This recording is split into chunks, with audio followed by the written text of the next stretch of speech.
This is another thing that might be common knowledge to a lot of people, but because it was a bit before my time, I had no idea of it. But Boomerang actually did start off as a programming block on Cartoon Network back in the tail end of 1992. And as a block, it actually lasted a further 4 years past when the channel debuted, which I think is pretty impressive. Not too much to say about the blog itself, it was basically just a proto version of the channel we'd all come to know and love. It aired exactly what you would expect it to. Johnny Quest, Jetsons, Josie and the Pussycats, you guys know what I'm talking about.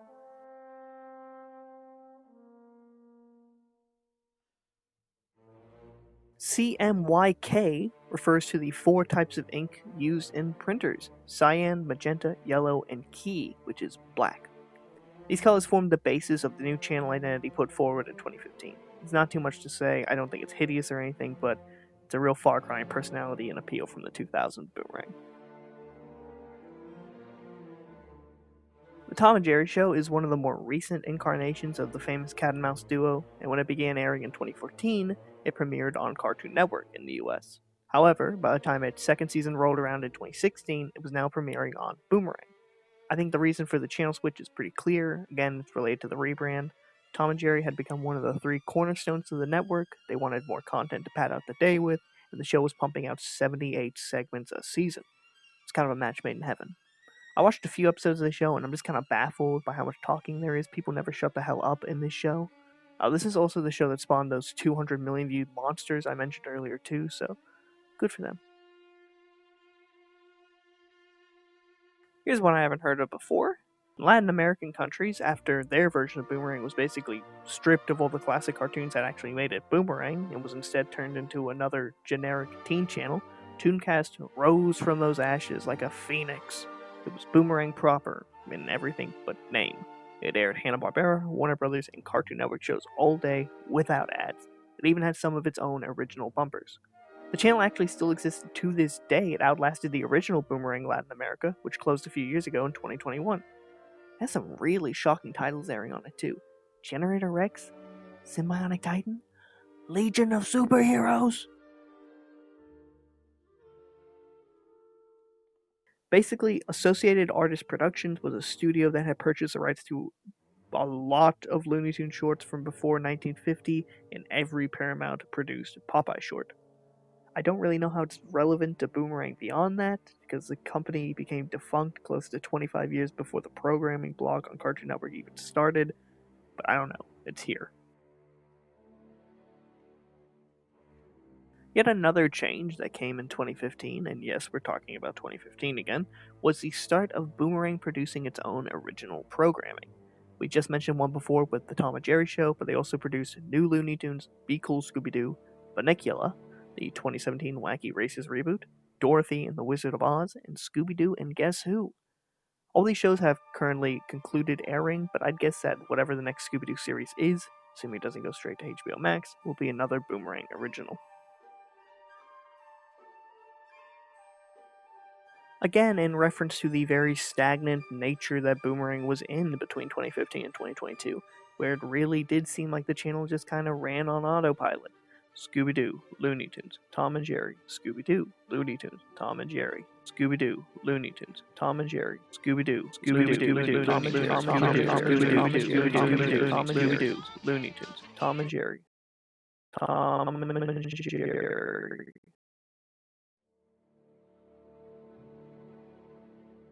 A very common criticism of post-2015, there's that year again, Boomerang, is that it didn't really do anything to differentiate itself from Cartoon Network, and the overlap with current CN shows airing on Boomerang especially contributed to that sentiment.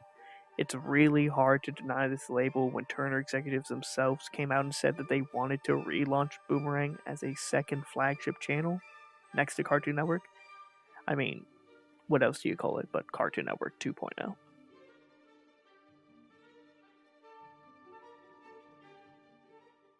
Layer 05.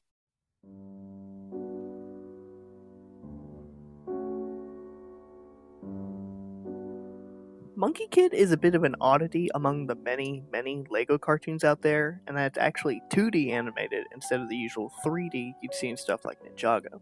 You might recognize this show because it's trended online a few times for having some insanely good animation, to be frank, as well as an insane voice cast, which features the likes of Sokka from Avatar, Jack DeSena, and the voice of Goku, of all people, Sean Schemmel. And it's fitting that Goku himself is involved, given that the toy line this show is based on is itself based on Journey to the West. If you happen to live in the UK, you can catch it on Boomerang as of earlier this year. We're back in the UK again. These button press bumpers are just a series that would air overseas. A hand comes down, presses a button on one side of the screen, that causes something to happen on the other side of the screen. It's pretty straightforward. Hey, we mentioned this all the way back in the first layer. That's some foreshadowing for you. Nacho Bear was one of many shorts that aired on Cartoon Network in the late 2000s as part of a series called Wedgies. This is actually how the Marvelous Misadventures of Flapjack started as well. That's the only one of these shorts that actually got picked up into a full show. But even with Flapjack being among its ranks, I would say personally, the short I most remember from this series was Nacho Bear. They aired this all the time when I was a kid. And not too long after it had started airing on Cartoon Network, it was doing the same on Boomerang. And while it had stopped airing completely on Cartoon Network around 2010, as you saw earlier in the Iceberg, Nacho Bear was the final thing aired on Boomerang before the 2015 relaunch. As for the show itself, it's pretty basic. There's a bear and a raccoon, and they fight over nachos. That's it. Sounds made up. Okay, I was gonna skip this one, but it kind of confused me because I thought this was common knowledge. I remember watching Pink Panther like every day on Boomerang as a kid, but it's all the way down in layer 5. Maybe they only aired it for like 2 days, but I was so laser focused on those 2 days, I remember it vividly. This is a pretty cool event that Cartoon Network used to do every year for like 20 years, but Boomerang only ever did twice. Once in 2003 and then again in 2004. Some sources call it just Junebugs, and others call it Junebugs A to Z, which is what the channel itself called the block, so I think it's just what we should call it. Basically, it was a 72-hour marathon of every single Bugs Bunny cartoon in alphabetical order. And for something they only did twice, they put so much effort into the presentation of all of it, with a bumper seemingly for every letter. This Iceberg really makes me miss how cool TV used to be, so thanks a lot Netflix for ruining it. So because Boomerang is a thing that exists in the world, it naturally has a wiki. There's not too much to say here, it's exactly what you'd expect.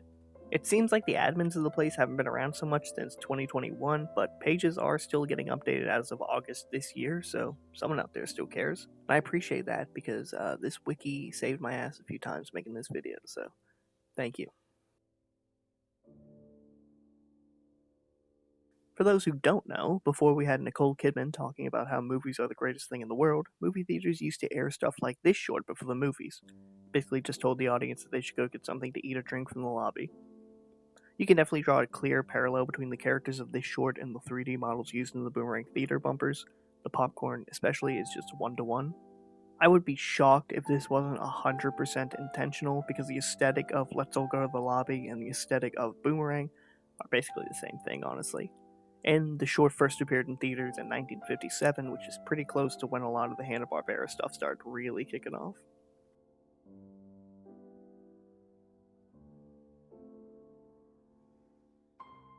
Layer 06.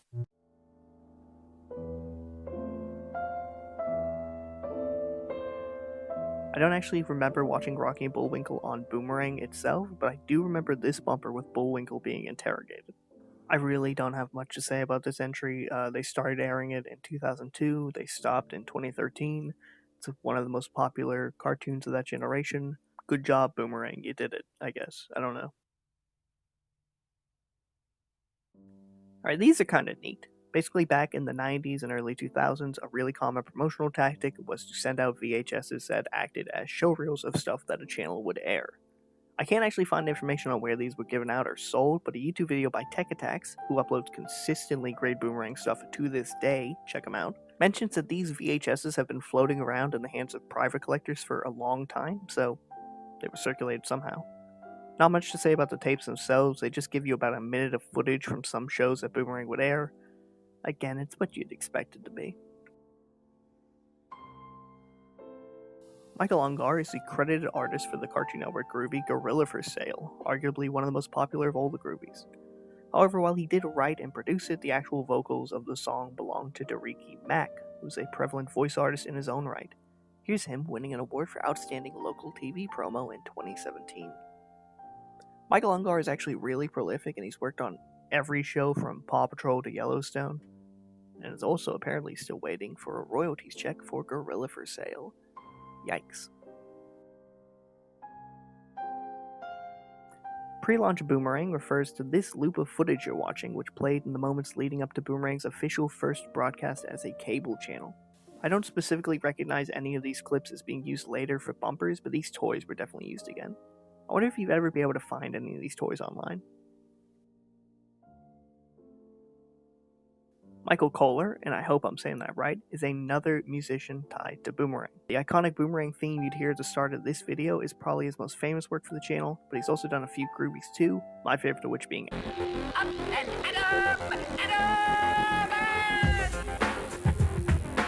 because it goes insanely hard. Kohler's worked on a lot of different channels, not just Cartoon Network and Boomerang, but he's also worked on Nickelodeon, Toon Disney, E, TNT, FX, stuff on Hulu, and he's worked on a lot of Adult Swim shows too. Apparently he even voiced himself on an Aqua Teen Hunger Force episode, which I think is awesome. On that, right? No, I was just getting levels. Damn it, Michael! I told you we had a tight window on this! The video linked with the Iceberg doesn't actually show the logo change, but before 2014, where Boomerang Latin America adopted the future global standard logo we see today, it wasn't using the original Boomerang logo either, which makes sense since, as we talked about during Tooncast, Latin American Boomerang was quite different. Anyways, between 2006 and 2014, Boomerang LA used a totally different logo from what we're used to. It's not a bad logo, but, it's not exactly Boomerang. Another music-related entry here, and this one's referring to the band High School Gym, which appears to only have one song, Yogi Bear, used in the groovy of the same name. I think a lot of people remember this one just because the song is insane, and looking back, I'm realizing how strange a lot of these songs were, especially this one and Adam Ant. And I'm not just grouping those two together because I like both songs, I'm grouping them together because the lead vocalist for High School Gym just so happens to be a certain Michael Kohler. You genius.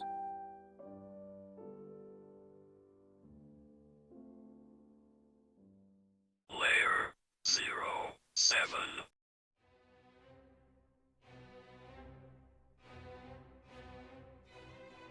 Nine Story Media Group is a Canadian production and distribution company that's responsible for a lot of Canadian cartoons that everybody loves, like Almost Naked Animals. Everybody loves it. But anyways, in 2016, Nine Story purchased the global distribution rights for Garfield and Friends. It's no big deal, right? I mean, it's not like they're gonna go out and change the intro in Flash or something. Ladies and gentlemen, Garfield and Friends. Friends are there. To help you get started. I just can't do it. I can't take this shit no more, man.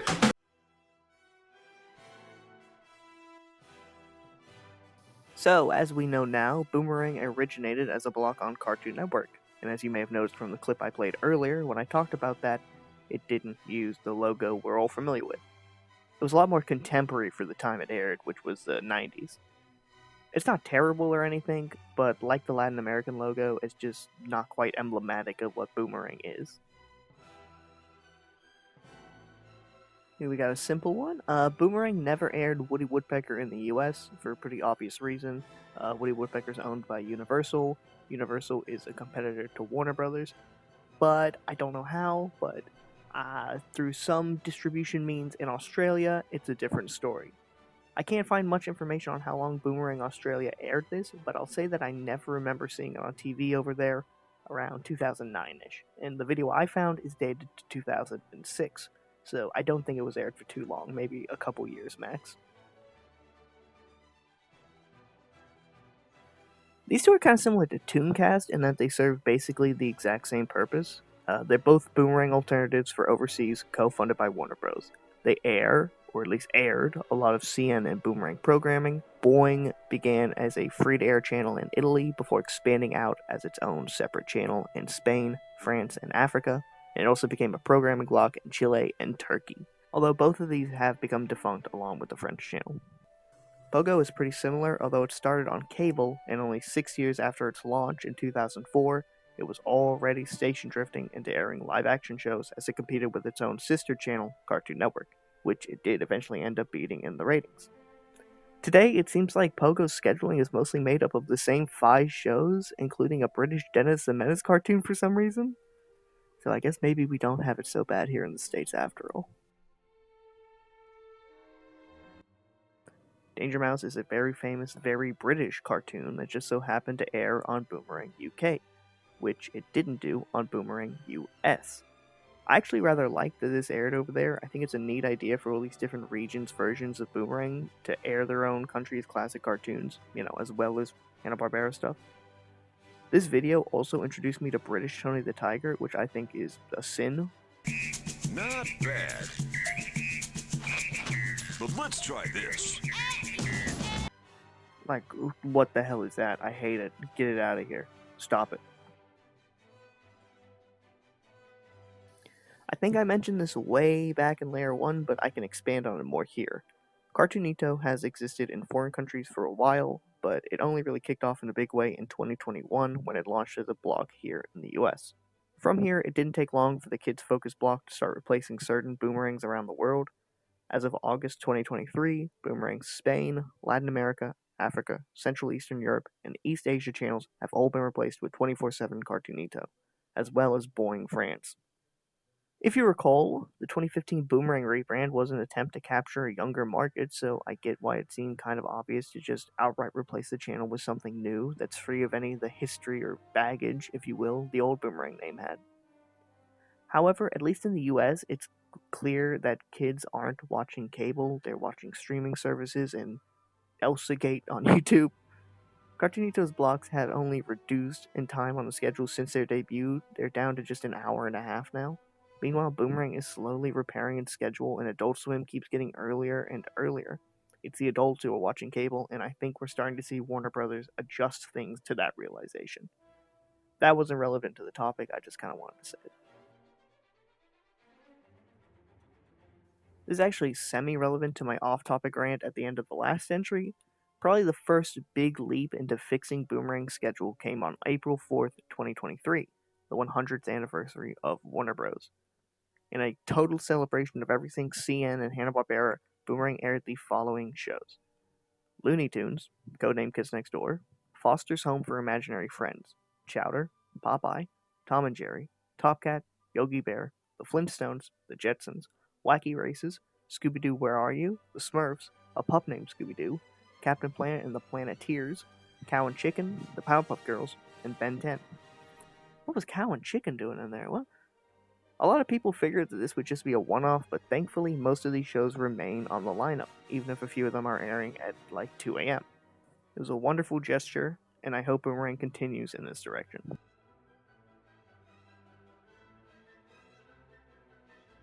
Layer 08.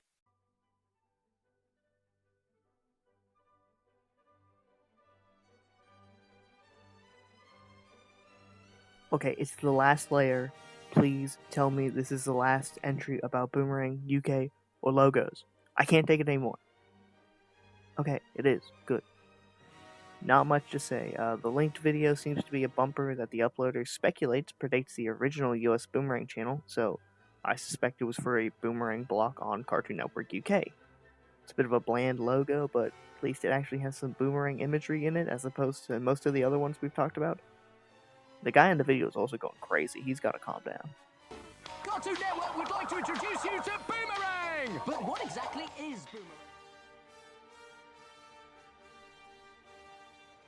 Alright, I got nothing for this one.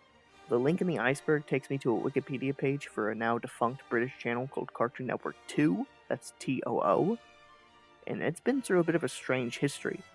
Notably, the channel number it initially held was taken over by Cartoonito in 2007, while it went off to take another channel slot. Then it became an action-focused channel in 2011, which, I'll be real, sounds kind of awesome. It does seem that it initially held a purpose similar to Boomerang, but what I don't understand is why it's sharing the entry title with What's New Scooby-Doo. The show is mentioned on the Wikipedia page under former programming, and it has a note next to it that says now on Boomerang. But that's I don't know. I don't know, man. That's the entry, I guess. It has a thing on Wikipedia. That's the entry. Welcome to Layer 8.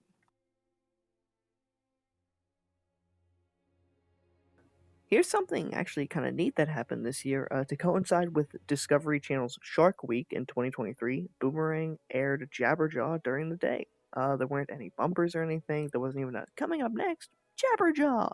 So it was pretty low effort, but it's a step in the right direction. It's a healing. Maybe next year we can have, any actual effort put into it past that.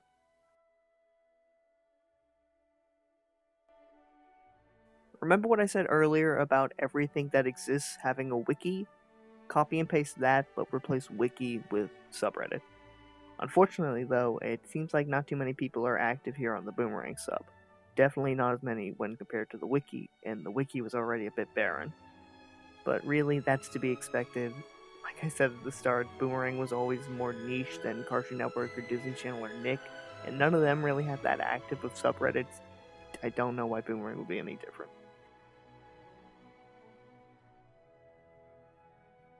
Verve was a sister subscription service to Crunchyroll, and it offered general nerdy stuff like anime, documentaries, whatever the hell Rooster Teeth does now.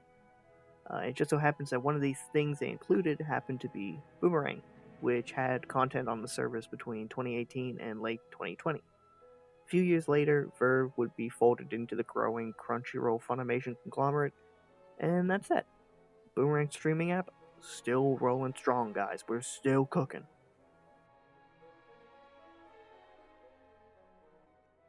Super basic one here towards the end, guys. While some Boomerang channels morphed completely into Cartoonito, some just opted to introduce it as a programming block, which is the case for Boomerang Nordic and Boomerang Turkey. And that's it.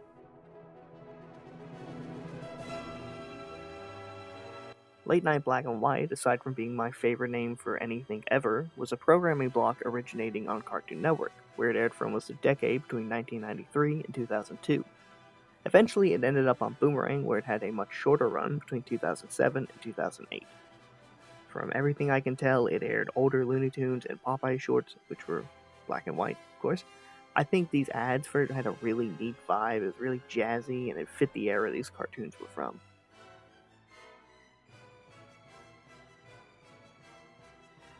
And here we are, guys. The final entry on the Boomerang Iceberg. And it's the weirdest damn one on this entire thing. To start, I'm just going to read the Wikipedia article verbatim. I don't know how else to sum this up. According to Dave Mackey's Batfink site, a two-part political message is concealed in 2 episodes, disguised as sped-up gibberish. I saw this, and I instantly assumed this was nonsense. But then I went to the actual episodes, and I listened, and... The most dangerous force in America today is Walter Reuther and his political machine. It's time we realize that they dirty cover on a clean book. Let's take it at face value. What? And call it trash. What did you say? The most dangerous force in America today is Walter Reuther and his political machine. It's time we realize that they dirty cover on a clean book. Let's take it at face value. What? And call it trash. What did you say? Is that not really freaky? If you didn't catch it, I'm going to read them out here in full without all the weird, slowed down distortion. The most dangerous force in America today is Walter Reuther and his political machine. It's time we realize that they intend to run this country. When the smut publishers put a dirty cover on a clean book, let's take it at face value and call it trash and dump it in the river. Alright, so who the hell is Walter Reuther, you might ask? Because I know I did. Basically, from what I can gather, he was a civil rights activist and a union leader who advocated for, and again, I'm going to list this straight from Wikipedia because it's a long list, workers' rights, civil rights, women's rights, universal health care, public education, affordable housing, environmental stewardship, and nuclear non-proliferation around the world. So he was probably a pretty awesome guy. I mean, this is such a weird thing to put into a cartoon. I didn't even know what the hell Badfink was until I looked into this. What a bizarre situation. And that's that. I want to thank you guys very much for exploring the depths of the Boomerang Iceberg with me. I hope it was exciting. I hope it was fun. I had fun making it. I had fun putting it together. If you guys want to see more icebergs, or anything really, leave it down in the comments below, and I'll try to look into it. If you guys want to see any kind of videos in general, let me know. I hope you liked this video. If you liked it, leave a like. If you liked it, subscribe. All that stuff. Yeah, thank you for joining me on this journey, and I hope to see you again soon. Alright, have a good one. Bye.